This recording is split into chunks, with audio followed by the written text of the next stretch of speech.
रात काफी हो चुकी थी, लेकिन अंकित की आंखों से नींद कोसों दूर थी। इसलिए वो मोबाइल में यूट्यूब के वीडियो स्क्रॉल करके देख रहा था, लेकिन उसके मन लायक कोई वीडियो उसे दिख ही नहीं रहा था। इतने सारे यूट्यूब चैनल्स हैं, लेकिन किसी चैनल पर मन लायक कुछ है ही नहीं। स्क्रॉल करते करते अचानक उसकी नजर एक अजीब से चैनल पर गई। उस चैनल का नाम था चुड़ैल चैनल। उस नाम को पढ़कर उसकी हंसी छूट गई। चुड़ैल चैनल? ये कैसा नाम हुआ? किसी चुड़ैल ने ये चैनल बनाया क्या? उस चैनल के नाम ने अंकित का ध्यान खींच लिया और वो उस पर क्लिक करके उसका वीडियो देखने लगा। वो एक हॉरर वीडियो था। उसकी कहानी बहुत ही डरावनी थी। अंकित को डरावनी कहानी अच्छी लगती थी, इसलिए उसने उसे पूरा देख लिया। लेकिन जैसे ही कहानी खत्म हुई, उसके मोबाइल की स्क्रीन पर एक बहुत ही डरावनी चुड़ैल आई और अजीब से अंदाज में बोला, कहानी देख ली? अच्छी लगी? डर लगा क्या? सुनो, आप इस चैनल को जल्दी से जल्दी सब्सक्राइब कर लेना, नहीं तो मार दूंगी मैं तुम्हें। और हाँ, एक बात और, इस बात को मजाक समझने की भूल मत करना, क्योंकि जिंदगी ना मिलेगी दोबारा। अंकित ने ना जाने कितने सारे YouTube के वीडियो देखे थे, लेकिन इस तरह से किसी ने चैनल को सब्सक्राइब करने को नहीं कहा था। उत्तरी, ये कौन सा तरीका है चैनल को सब्सक्राइब करवाने का? सब्सक्राइब कर लेना, नहीं तो मार दूंगी। जरूर इस चैनल को बनाने वाला कोई पागल होगा। जा, नहीं कर रहा मैं सब्सक्राइब, जो करना है कर ले। बहरहाल अंकित को अब नींद आने लगी थी। उसने मोबाइल को ऑफ किया और सोने लगा। थोड़ी देर बाद उसे नींद आ गई। वो गहरी नींद में था। बहुत नींद आ रही है तुझे, अब तुझे मैं हमेशा के लिए सुला देती हूँ। ये कहकर वो चुड़ैल उसकी छाती पर चढ़ गई और अपने नुकीले नाखून से उसके सीने को नोचने लगी और सीने से खून की धार बह निकली। उसके बाद चुड़ैल ने अपना मुंह उसके सीने पर लगा दिया और बहते हुए खून को चाटने लगी। कितना स्वादिष्ट होता है मानव रक्त, इसके आगे कुछ भी नहीं। ये कहकर चुड़ैल ने एक बार फिर से उसके सीने पर अपने दांत जोर से गड़ा दिए। अंकित एक बार फिर से चीख पड़ा। अचानक से अंकित की आंखें खुल जाती है। वो हड़बड़ा कर उठ जाता है। उसकी सांसें तेज तेज चल रही होती है। उसके दिल की धड़कनें इतनी तेज होती है कि आसानी से सुनाई पड़ रही होती है। ये सब एक सपना था। मैं तो बिल्कुल ठीक हूँ। वो चुड़ैल उसे मैं सपने में देख रहा था। ये सब सोचकर अंकित की जान में जान आई। हालांकि उसका गला सूख रहा था, इसलिए वो अपने बिस्तर से उठा और फ्रिज के पास गया। उसने फ्रिज का दरवाजा खोला और पानी की बोतल निकाली और एक ही सांस में पूरी की पूरी बोतल खाली कर दी। फिर उसने खाली बोतल फ्रिज में ही रख दिया और जैसे ही उसने फ्रिज का डोर बंद किया, उसके कानों में एक आवाज सुनाई दी। कहानी देख ली? अच्छी लगी? डर लगा क्या? सुनो, आप इस चैनल को जल्दी से जल्दी सब्सक्राइब कर लेना, नहीं तो मार दूंगी मैं तुम्हें। और हाँ, एक बात और, इस बात को मजाक समझने की भूल मत करना, क्योंकि जिंदगी ना मिलेगी दोबारा। इस आवाज को सुनकर अंकित चौंक गया। वो इधर उधर देखने लगा।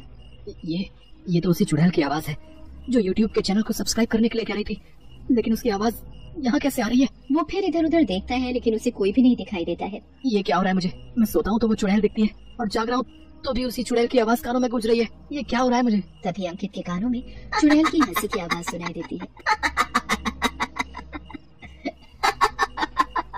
और इस बार उसने देखा कि वो चुड़ैल उसके फ्रिज के ऊपर बैठी हुई है।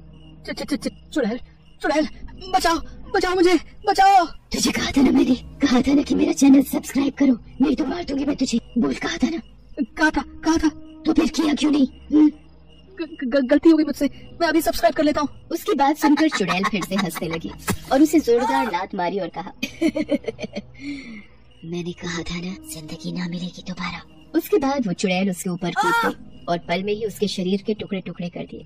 धीरे धीरे ऐसी घटनाएं उस शहर में हर उस शख्स के साथ होने लगी जो वो चैनल देखता तो जरूर, लेकिन उसे सब्सक्राइब नहीं करता। जो उस चुड़ैल के चैनल को सब्सक्राइब करता, उसकी जान बच जाती। लेकिन दुर्भाग्य की बात ये थी कि उस चैनल को बहुत कम लोग ही सब्सक्राइब करते, इसलिए शहर में मौतों की संख्या भाई, अब तो मुझे हर पल डर लगा रहता है कि कहीं आज मरने की बारी मेरी ना हो। किसी को कुछ पता नहीं लग रहा है कि आखिर इन मौतों के पीछे कारण क्या है। भाई, मैंने तो सुना है कि इन मौतों के पीछे कोई YouTube वाली चुड़ैल है भाई, जो लोगों से अपना चैनल सब्सक्राइब करने के लिए कहती है और जो उसका चैनल सब्सक्राइब नहीं करता ना, वो उसे मार देती है। YouTube वाली चुड़ैल? अब ये कौन सी चुड़ैल पैदा हो गई? ये तो मुझे नहीं पता, लेकिन पूरे शहर में यही चर्चा है। लेकिन वो YouTube वाली चुड़ैल लोगों को मार क्यों रही है? लोगों में उस चुड़ैल की दहशत इतनी बढ़ गई कि लोगों ने YouTube पर वीडियो देखना बहुत ही कम कर दिया। उसी शहर में मनोरमा नाम की लड़की रहती थी, जिसे भूत प्रेतों और चुड़ैल की दुनिया बहुत पसंद थी। लोग तो ये भी कहते कि वो भूत प्रेतों से बातें भी कर सकती थी। वैसे वो पैरानॉर्मल एक्टिविस्ट थी। मनोरमा जी, हम बहुत उम्मीद लेकर आपके पास आए हैं, आप हमारी मदद करिए। पूरा शहर उस YouTube वाली चुड़ैल के कारण दहशत में है। आप लोग परेशान ना हो, मैं उस चुड़ैल से आज रात को बात करूंगी। जरा मैं भी तो जानूं आखिर वो इस तरह लोगों को मार क्यों रही है। मनोरमा ने उन लोगों को मदद का आश्वासन दिया। उसी रात की बात है। मनोरमा चुड़ैल का चैनल देख रही थी और जब उसने कहानी पूरी देख ली तो वो चुड़ैल उसी तरह स्क्रीन पर आई और पुरानी बातें दोहराई। लेकिन आज जब वो अपनी बातें दोहरा रही थी, मनोरमा उस चुड़ैल की आंखों में देखते हुए उससे कह रही थी, ये तो जबरदस्ती है, कोई इस तरह जबरदस्ती तेरा चैनल क्यों सब्सक्राइब करेगा? जा, मैं तो नहीं करती तेरा चैनल सब्सक्राइब। मनोरमा को पता था वो चुड़ैल जरूर उसके पास आएगी, इसलिए वो पूरी तैयारी के साथ अपने घर में थी। उसने ऐसे लेजर गन बना रखी थी जिसका असर चुड़ैल और भूतों पर भी होता था। और जैसा कि मनोरमा का अंदाजा था, आधी रात के बाद यूट्यूब वाली वो चुड़ैल उसके पास आई और उस पर हमला कर दिया। मार दूंगी, जो भी मेरा चैनल सब्सक्राइब नहीं करेगा मैं उसे मार दूंगी। चुड़ैल अपने नाखूनों का प्रहार उस पर करने ही वाली थी कि मनोरमा ने लेजर गन से उस पर प्रहार कर दिया। एक किरण उस गन से निकली और चुड़ैल की छाती पर जाने लगी। चुड़ैल दर्द से छटपटाने लगी। तूने मुझ पर हमला किया, मुझ पर, तू बचेगी नहीं। चुड़ैल उसके ऊपर फिर से हमला करने के लिए मुड़ी, लेकिन मनोरमा ने लेजर गन का प्रहार एक बार फिर से उसके ऊपर कर दिया। यूट्यूब वाली चुड़ैल दर्द से छटपटाने लगी। मत कर, मत कर, ये मत कर, मुझे छोड़ दे। मैं छोड़ दूंगी तुम्हें, लेकिन पहले ये बता, तू लोगों को मार क्यों रही है?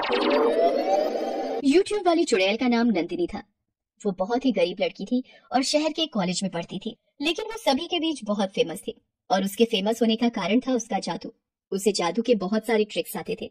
नंदिनी को कॉलेज के लोग घेर कर खड़े हैं। नंदिनी हाथ में 2000 का नोट लेकर खड़ी है। देखो, ये 2000 का नोट दिख रहा है ना सबको? सभी लोग इसे गौर से देखते रहना। सभी लोग उस 2000 के नोट को घूर घूर कर देख रहे थे। तभी नंदिनी ने अपनी मुट्ठी बंद की और मुट्ठी के ऊपर जोर से फूंका।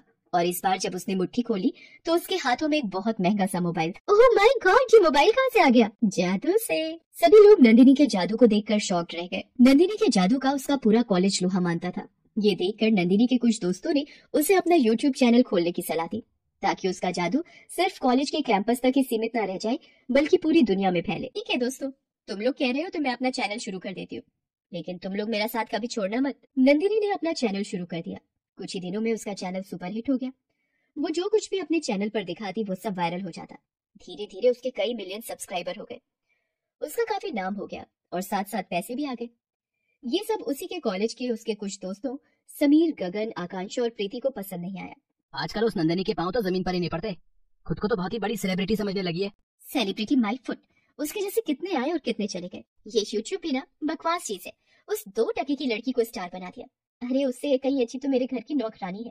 उन लोगों की जलन इतनी बढ़ गई कि वे लोग उसके यूट्यूब चैनल के बारे में झूठी झूठी अफवाहें फैलाने लगे और उसे बदनाम करने लगे। वो ये कहने लगे कि ये लड़की डायन है और जादू के माध्यम से लोगों के दिमाग पर कब्जा कर लेती है। अफवाहों का जोर चल निकला और लोग उसके चैनल को अनसब्सक्राइब करने लगे। और एक दिन ऐसा आया कि उसके पास एक भी सब्सक्राइबर नहीं बचा और वो डिप्रेशन में चली गई। और एक दिन कॉलेज की बिल्डिंग से कूदकर उसने आत्महत्या कर दी। तुम्हारे दोस्तों ने तुम्हारे साथ गलत किया तो उसकी सजा तुम पूरे शहर को क्यों दे रही हो? और ये करके तो तुम अपने दोस्तों की बातों को ही सही साबित कर रही हो। देखो, ये सब छोड़ दो। मैं वादा करती हूँ कि मैं तुम्हारे सारे उन दोस्तों को सजा दिलवाऊंगी जो दोस्त नहीं दुश्मन थे। मनोरमा की बात सुनकर नंदिनी वहां से चली गई। मनोरमा ने उसके सारे दोस्तों के खिलाफ पुलिस में रिपोर्ट लिखवाई। उन सभी पर नंदिनी